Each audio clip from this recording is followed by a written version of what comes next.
kunishambulia maneno matupu. Hivi Neema shogangu, bado mpaka leo naamini mapenzi?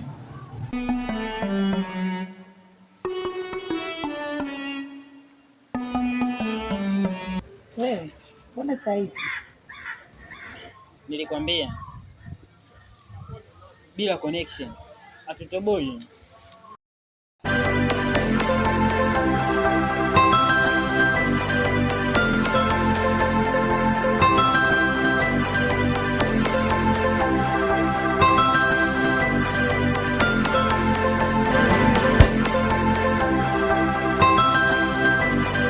Sawa, moyo wangu upo kwa sababu yako tu, na ndio maana nimekuita, na sio kuita tu, nimetokea sana kukupenda. Hivi basi, please angalia moyo wangu ulivyokuwa juu yako.